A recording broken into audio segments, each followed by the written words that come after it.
Welcome to another episode of High Proof Ashes. I'm one of your co-hosts, Jason JB Smoke, and over to my right, of course, it's Doran, man. No cool nickname. You know what it is.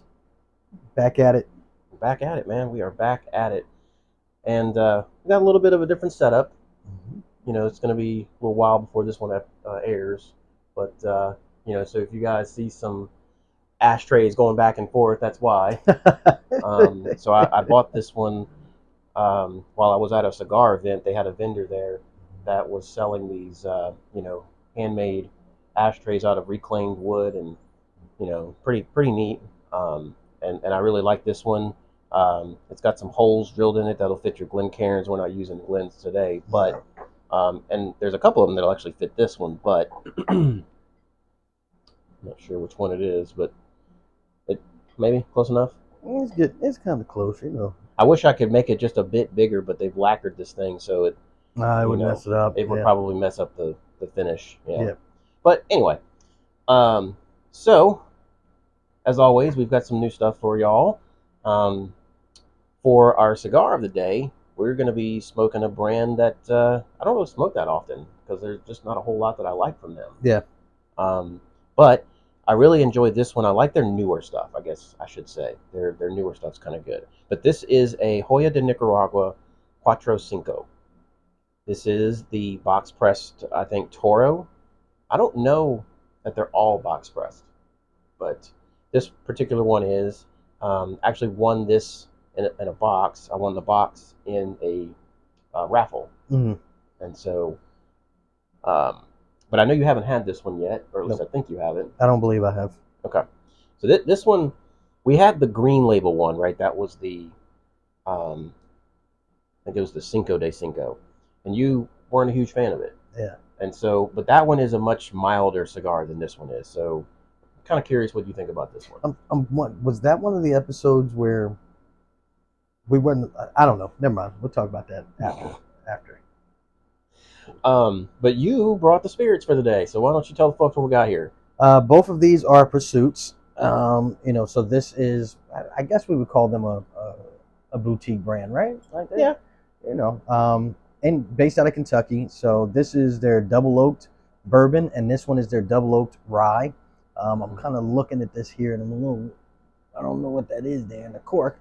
But anyway, proof on this one is 108. Don't ask me about the age statements and none of that good stuff. I'll look it up at some point. This one is also 108. That's about their normal proof, though. I think. I think they stay around there, right? Right. I think you're right. So let's see. Bourbon Pursuit podcast. I don't think there's anything in here. Yeah, no. These two dudes are pretty cool. Went out last year sometime, and I did a pick with them, and that was fun. But I've been a fan of just about everything they've put out. I'm not gonna lie. Yeah, one of the things I love about what they do is they experiment with blending. Yeah. And you know how I feel about that, and I need to get. I've gotten kind of out of it. I need to get back into it, but and so they'll tell you. Yeah, it comes from three places. It comes from Kentucky, Tennessee, and New York. This one's two. This one's only two. Okay, so most of them comes from three different places: Kentucky, Tennessee, New York. Yeah, so they're pretty. They're pretty serious about making sure that it's a state, multi-source blend, and so you really are getting something that was experimented and passed the test, I guess. Yeah. So this one says KYTN plus New York. Okay, and this one is KY and MD. So was that Maryland? Maryland, I guess. So that's a new then. That's new. So I'm pretty sure like literally most of them come from just the three places. It's pretty cool. And this is going to be a fresh crack right here. Yeah. So, but I guess we'll start with the bourbon since it's already open. Sounds good to me. And I'll get ready with this cigar. You can see this bottle's been enjoyed quite a bit already. There you go.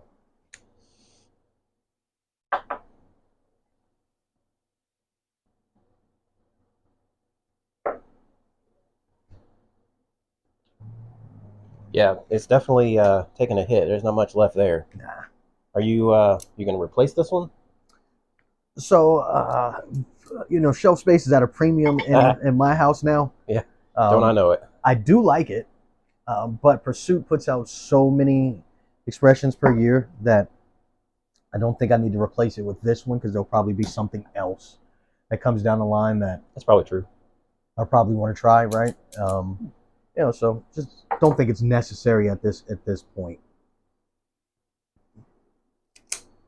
Speaking of shelf space, you recently expanded your available shelf space. Sort of, kind of. Yeah. So I can add more bottles now, if I needed to, but I mean the other shelf is pretty much full too. Like if I really wanted to fill it, I could fill it. Right. So yeah, I mean you had stuff. You were busting at the seams, basically. Yeah. So you added this other shelf, and correct. we're pretty much able to fill it up right away. Yeah. So there's space. Like I said, I can move some stuff around in there and not display as much, because right now you've got a good look at almost everything, right? I could not display as much and put some stuff behind. I can consolidate those E.H. Taylors, consolidate the Wellers, consolidate some. Yeah, but that's not as fun. Stuff. It's not, but it's not as fun. You want to be able to display it, right? Yeah. That's part of the fun when you look at it from a distance. You see your stuff laid out. Yeah. I told myself when I added the additional shelf space, I would, create more content, and I haven't done anything since I put the new shelf in.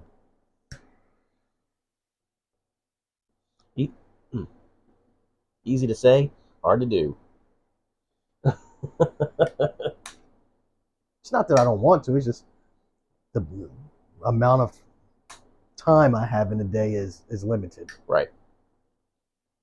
Well, it does take a good bit of effort, to put together a shot, shoot it, edit it, post it, all that stuff.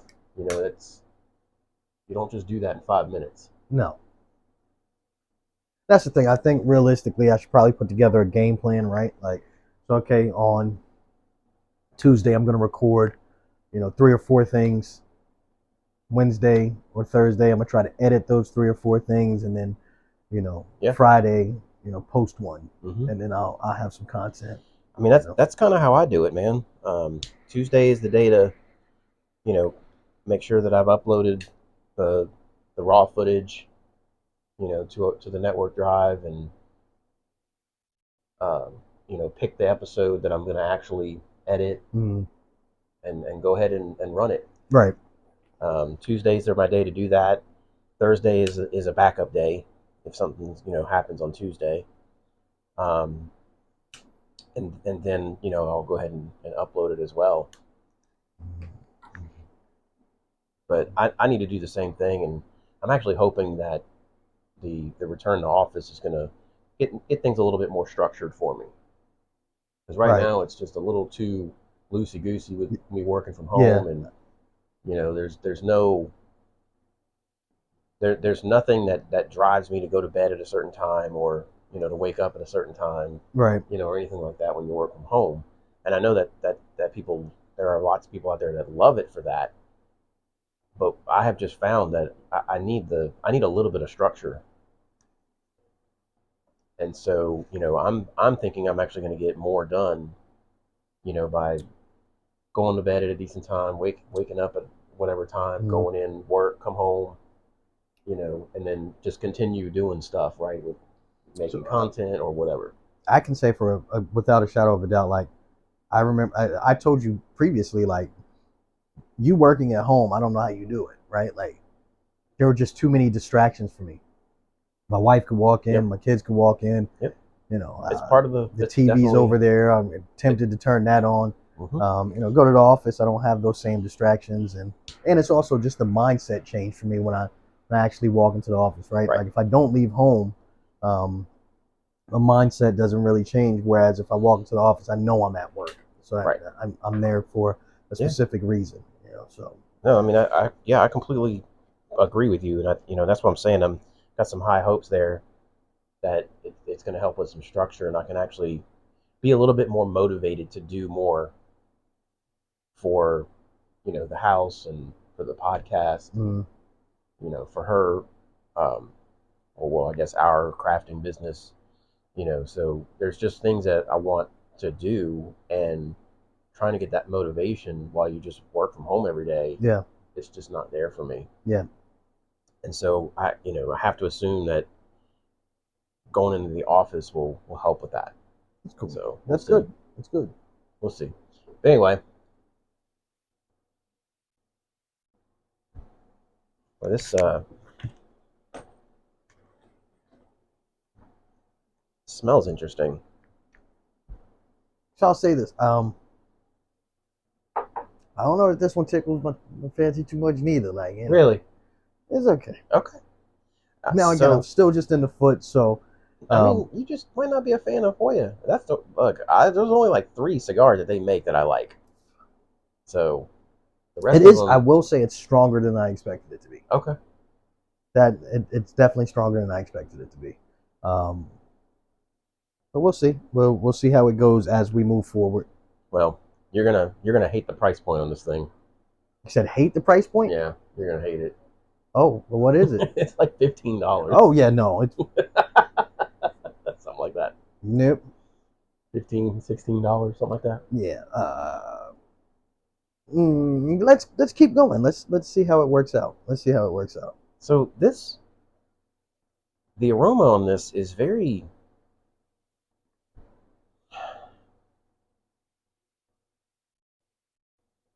It reminds me of walking into like a frozen yogurt shop. You know what I'm saying? Like the smells that you get with all the various candies and fruits and toppings, and then all the various flavors get in the air. Like it's kind of strange. Like I don't know. That's what I'm getting. Yeah, I don't think I get that. I mean, I get some of the fruits Hmm. but truthfully for me, like the nose is not what I traditionally would want. Or expect from a double oak. No, It doesn't really taste like a double oak either. it doesn't. That's interesting. I mean, completely ignoring that it's supposed to be a double oak, it tastes good. Mm-hmm. It does taste good. It's very fruity, not very fruity, but it has a lot of different fruits, right? It's hard to hone in on anything. I'm getting a whole, like say a fruit bowl, right? Like a fruit cocktail almost. Yeah, I mean, it's a good pour, right? Yeah, it's a good pour. I do think it's a good pour. It doesn't. If I didn't know it was double oaked, I wouldn't think it was double oaked. Right. There's some oak there, right? Like there's a little bit, but nothing that makes me think like Woodford Reserve double oaked. Like You know it. you know what it is. Yeah. So I'm curious, was it blended and then double oaked, or did they double oak the sources and then blend them? Right. Kind of Because curious. that both of those processes could mean something very different for how it tastes. I think it could, yeah. And I'm gonna think realistically, it's probably what you said second. That they were already double oaked Mm-hmm. and they blended them. Kind of curious what that does to the flavor. Like if you had the same product and you did it one process and then the other process, Yeah. how different would that be? Yeah, it doesn't say.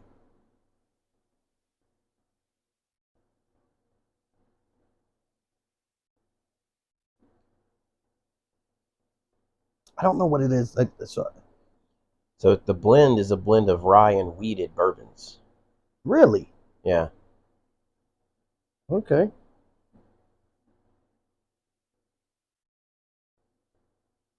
There's something about this cigar that like And this was done with oak staves, not a new barrel. there's the issue. Yeah. They put staves in it. Yeah. Which This cigar almost tastes kind of cigarette-y to me. Is that weird? really? Yeah, that is weird.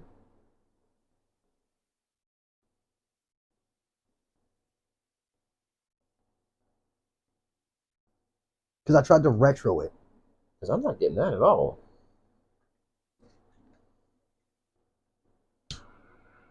I'm getting a wonky burn. This one was a little damaged. Maybe I just don't like the cigar already, and my brain is playing tricks on me. Could be. You know, we'll see. We'll keep smoking, see where we're at. I will tell you, I'm not a fan of $15. Thank God you won them in a raffle. Yeah, this is one that I just buy one every now and again because you don't get them at a good price. I don't ever find them, discounted or whatever. And I think it's a good cigar, but it's not a great cigar. Mm. So sometimes when I see them, I'm like, oh, I haven't had one of those in a while. Let me grab one. That makes sense. But anyway, so by the time this thing airs, it'll be long done, but we're right here at the tail end of March Madness. Yes. We were talking a little bit about it before we started recording, but you're not really watching the games. You said you've watched a couple or whatever, but so I grew up in New York, so I won't say I'm a city boy anymore because I'm not. I've been in Tennessee longer than I was in New York, but one, we never had any great teams in my era, right? Of course, yeah, there's St. John and there's the Syracuse, St. John's, excuse me, it's plural, but neither Carmelo Anthony. That's it. Yeah. That's pretty much it. I mean, I didn't grow up, into sports all that much. I probably got into March Madness, I don't know, 15 years ago or so, maybe 20, and just started watching more and more games. And as the years went by, I liked it more and more. And, yeah, I think this is one of the better years that we've had. I will say that there was one officiating crew that was really foul happy. I'm not going to name no names, but it was bad, huh? It was pretty bad. Okay. I mean, you can't get fined. Name names. You can't get. You act like you're gonna get fined. No, I mean, so I don't actually remember their names. Okay. But I do. What game was it? They were on a particular channel the whole time, right? So they just cycle through, right? Yeah. And it was the crew on the CBS channel, right? And So when you said officiating crew. Yeah. Okay. The refs. Yeah. I'm just making sure that people understand he's not saying the broadcasting crew. He's not criticizing broadcasting or anything like that. No. Referees, we ain't talking about CBS. All right? We don't want the big dogs coming after us for nothing. Yeah, I'm talking about the refs that were reffing the games that were being broadcast on the CBS. Yeah. And so it just happened to be that's where they were, right? That's the channel they landed on. But it was definitely pretty obvious that they weren't letting anything go. Okay. I mean, they wasn't letting nobody play. That's right. Exactly. And so, when I'm yelling at the TV, where's the foul? More than a handful of times in the game. That's a problem. Yeah. So they're watching me fresh crack this thing while I listen to Jason. But anyway, so I don't know. I think maybe that helps me like the tournament as a whole, that I don't have a team, because I don't have a team today. Even though we live in Tennessee, I'm not a Vols fan. Which is surprising because in college football you do have a specific team. Yes. I mean, you can see I do. It's turned away right now, but Yeah.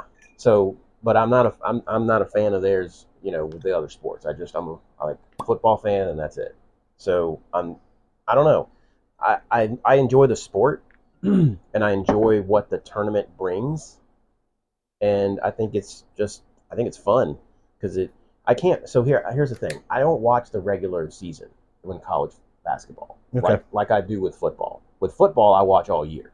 Okay. With basketball, I only watch March Madness, and the reason for that is because 90% of the games are just a great team against a shit team. Yeah, they're not competitive. Okay, they're not competitive at all, and then they're all weird days and times, and you know what I'm saying? It's all over the freaking place, man. You just you'd have to follow a team. Right, you can't follow, say, a conference, right?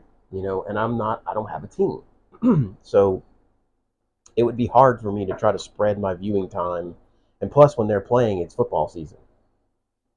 So So you're definitely not rocking. all my time is with football, right? Mm. But when March rolls around, it's just perfect timing. And I take off. I took off Thursday and Friday to watch the first round. Okay. The whole time. This is the first year I've done that. And I had a friend over for 4 days straight, and all we did was watch basketball, smoke, drink, eat. Damn, y'all did that for 4 days? 4 days. Bro, I don't think we really friends. He ain't never invited me over 4 days in a row. Because you're not into it like that. Yeah, he knew I ain't coming. Yeah, like you're not into it. I mean, hey, if you wanted to come over at any point, you could have. But that's very true. He is always hospitable. Like, I call him out of the blue, like, man, I had a day. Because we've said it 1,000 times. Jason has a home lounge, so I'm having a day, and I don't want to go be around a whole bunch of people. I come here, and hide out from the masses. So, right. But it's fun. I mean, it's a lot. Like, if you're not prepared for it, it's a lot because those first 2 rounds is basically 12 hours a day for 4 days. Yeah, that's crazy, bro. So like I put together like a menu, and I made a grocery list, and I had him get part of it, and I got part of it. Mm-hmm. And I think it ended up costing us like $200 all in. So cheaper than like going like he used to go to Tunica.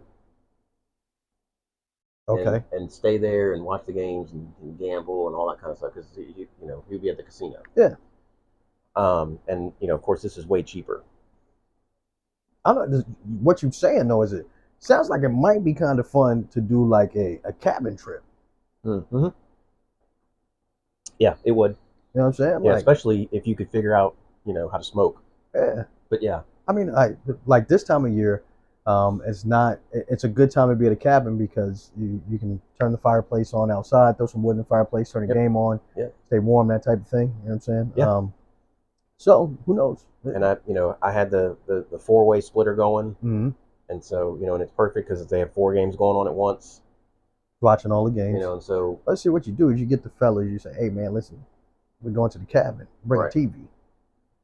Yeah. Bring a TV. Yeah. I'm saying now you got 4 TVs to watch it on, right. and this is true. Now we fanboying right now. Like that's some crazy experience stuff right there. Like 4 TVs, smoking cigars, drinking, and watching the game. Let's like go. That's it. Let's go. That's now if I'm going to do it, that's the way I want to do it. Let's go. That's the way I want to do it. But it's fun, like because you've got the audio on in one game, and the other 3 are just video. Yes. And they're literally right next to each other, right? Yeah. Because it's one big TV, and so you're able to kind of sort of watch the other 3 while you're focused on this one.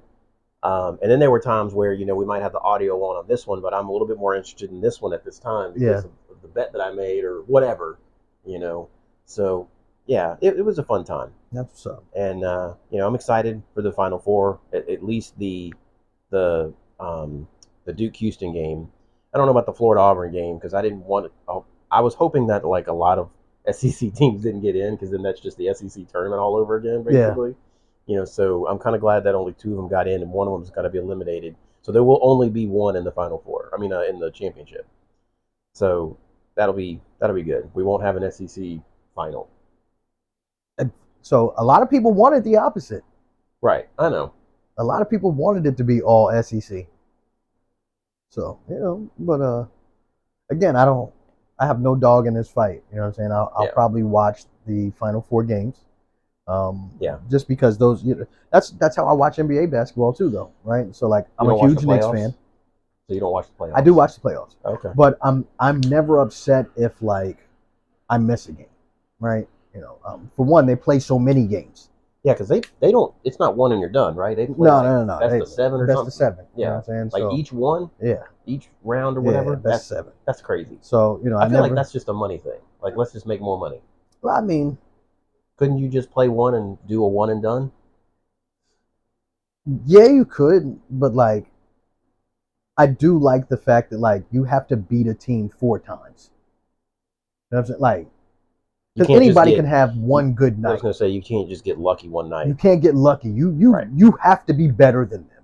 Right. That's a real thing, right? Like you have to be better. Okay. Because it's really hard to beat a team 4 times. Yeah. Right? Because you get to make adjustments after every game. You know what I'm saying? So that's why I like the playoffs. I like.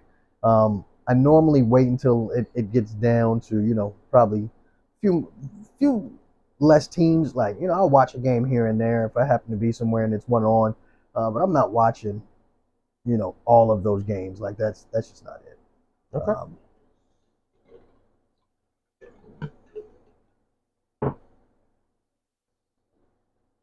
All right, let's go to this rye double oaked. We've tried this. You know that, right? Like Yeah. we've tried it. I don't if I remember correctly, you weren't a huge fan. I don't remember being so that one it was a good pour. I don't remember being a fan of either one of these. Not like go out and get a bottle. And I was kind of surprised because I like double oak stuff. So I don't necessarily think it tastes a whole lot like a double oaked.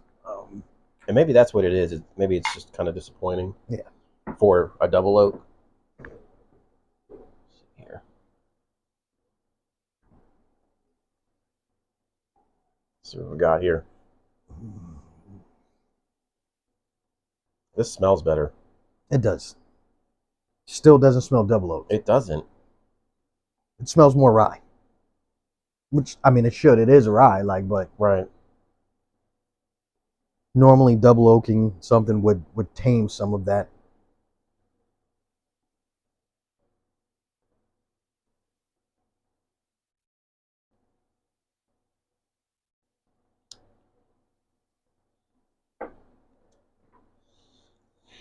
See, here's the problem. And I wish that the like TTB or whoever it is, ATB, fucking whatever acronym you want to pick. Yeah. I wish that they would get a little bit more Strict on how you label on the things. labeling. Yeah. Because this isn't double oaked.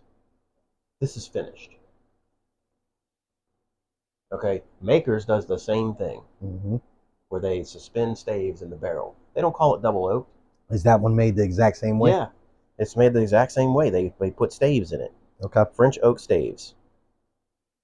And so, you know, it needs to be, I don't know, call it finished or I forget, what does Makers call that? What do they call it? Is that the finishing series or something like that? I don't know.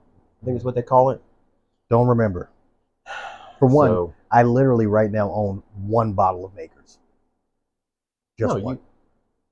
The one that we made. Yeah, the one we picked. It's the only bottle I own. I mean, I only have two, so that one. I'm just not a fan. They don't impress me. Yeah, I have that one and the 101. This is not a knock. I don't want to knock another brand on this episode. That, yeah, I haven't tried the like Cellar series or whatever, so can't tell you how I feel about that. And it's been. But those are outrageous. It's been in front of me. Yeah. Right. I just know I'm not a huge fan of Makers, so there have been other things that were also in front of me. And you know, when we're doing private tastings, those type of things, I have to make a decision on what I'm going to drink, and that just doesn't make the list. I mean, your sips are limited. Yeah, you know, what I can have is limited. What I can have is not limited, but how much I'm going to drink is limited because I don't want to stagger out of wherever I'm at. Well, there's more bottles than you're ever going to get to in one sitting. So, and 9 times out of 10, if that's sitting there and there's something else that I'm thinking about, I'm just not rocking with it. Right. Like the most recent time, I'm pretty positive I think there might have been one at our most recent private tasting, but there was also the Jack Daniels. So there was a 10, 12, and 14 on the table. So it's like, okay, you know, and all of those are high proof. So it's like, okay, we're going to do these instead of the Makers. So. Yeah, because I don't know. I think the 101 is the only one that uses the different mash bill. You know, so everything else is a similar expression, right? And for you, it's just not there. I can pretty well agree with you. 1792 I'm the same way. So I just I like the full proof. And I just got a 1792 that I really like, but it was a store pick, and it's like a half of a bottle. Is it a foolproof? No, Which one is it? I don't remember. It might be a foolproof store pick. Okay. It might be a foolproof store pick. I have to look. The foolproof to me is their best offering. The sweet wheat is different, and I enjoy it, but it's not something I go to very often. The other ones are just a no for me. They're just a no. I mean, if someone tried to give me a bottle, I'd be like, nah, you can give that to somebody else.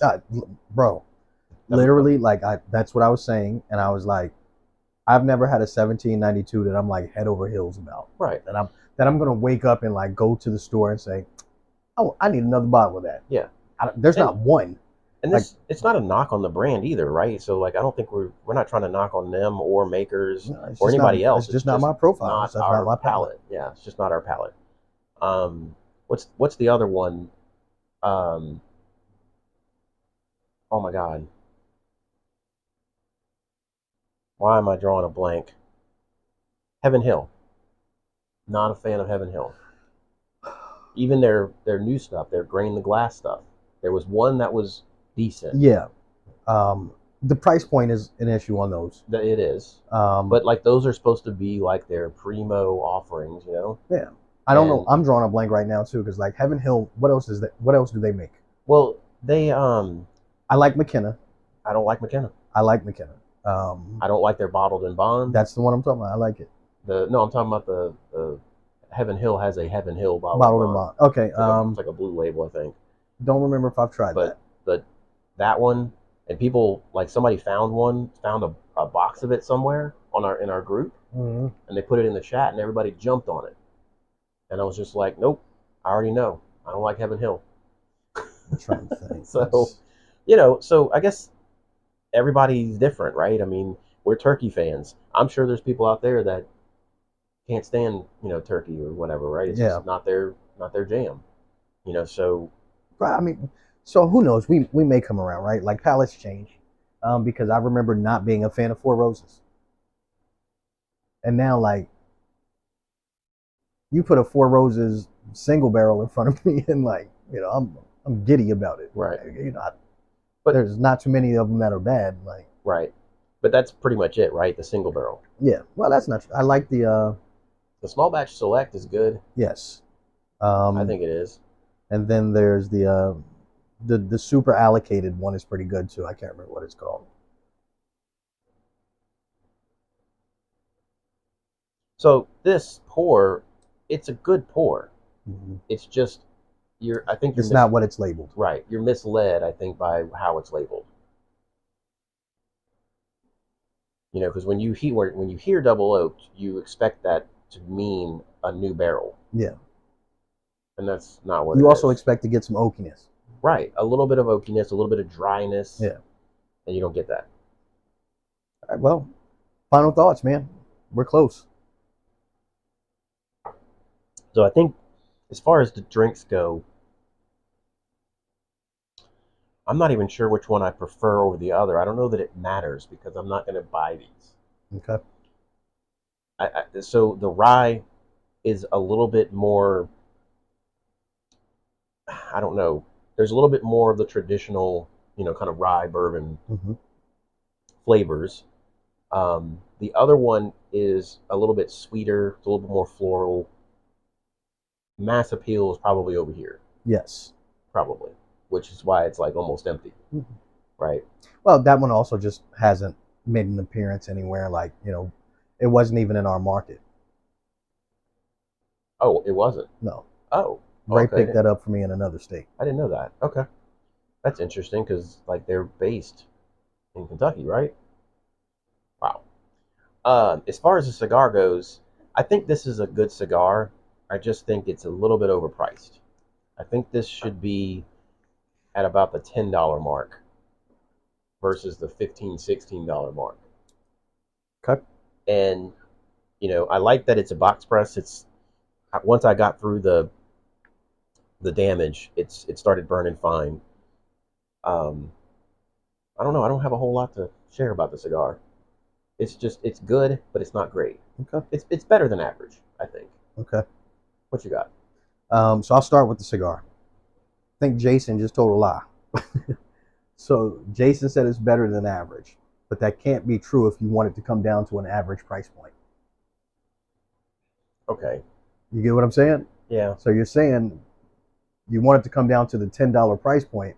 That means it's average, and that's where I stand. I don't believe it's above average. I don't even believe it's like it's just a cigar. It's okay. It's not something I would smoke on a regular basis. It's not even something I would go to a brick and mortar and buy. Yeah, I hear you. I'm just being honest. Like it's not my flavor profile. I don't know what it is about it. It's just not my thing. As far as the spirits, Jason said he wouldn't buy them. I tasted both before I bought them, and I liked them enough to buy them. I think they are unique enough. I don't think they're double oaked. Like, let me just make that clear. Don't believe that they're double oaked. That's not what they are. That's not a true indication of what they actually are. But I do think if you like Pursuit, which I do, these are two good Pursuit bottles, right? So you're buying them because of that. I guess it's hard for me to look past the label. But so, and for me, at this point, I maybe yes, I feel exactly how you feel. Maybe if I ignore the label is deceiving, right? Like I want you to tell me exactly what it is. Like you could have just said this is a bourbon and a rye, and I would say cool. You could have said it was. You could have went all out. And, I mean, I know you say it here in the back, but you could have put it on the front label that this was a stave finished bourbon. Yeah, just go ahead and say it. Yeah, right. So because I like Pursuit, and I think both of these are good bottles. Now, like Jason said, I'm not going to go searching to replace these because Pursuit comes to market with so many things that I will just get new Pursuit bottles in the place of them, right? Not knocking these specifically because I have a ton of Pursuit. Well, I don't have a ton anymore. I like Pursuit so much that when I get one of their bottles, I drink them very quickly. Yeah. Right. So like I just pulled one of their bottles out of the bunker. Yeah, like that's what I'm saying. So that's the thing. I like Pursuit enough that I drink it. Yeah. As you can see by this bottle. Yeah, I like the brand. Yes. That's not an issue. So I just think these being labeled the way they are deceiving. I don't want to use deceiving. That sounds like a negative type of thing. It's not what it says it is. But it's a good bottle. It's a good bottle, right? Yeah. So, with that being said, no, I won't replace them, but also at the same time, I'm going to enjoy drinking them. They're very good. I like the rye more than I like the bourbon. Okay. I think the rye has a uniqueness, and if you know anything about me, I prefer unique expressions over things that I feel taste. So yes, the bourbon is the mass appeal, but the rye is the one that. Yeah, I agree with you. This one is a little bit more unique. Yeah. So that's my 2 cents, man. Okay. Well, let's wrap it up. Yeah, all right, man. Y'all know what it is. Another episode of High Proof Ashes. Please make sure that you like, comment, subscribe, and hit that little bell so that you get notifications when we drop new content. We really out here trying to give it to you. I'm Doran, no cool nickname. My partner, Jason JB Smoke. Y'all put some smoke in there. We'll see y'all next time.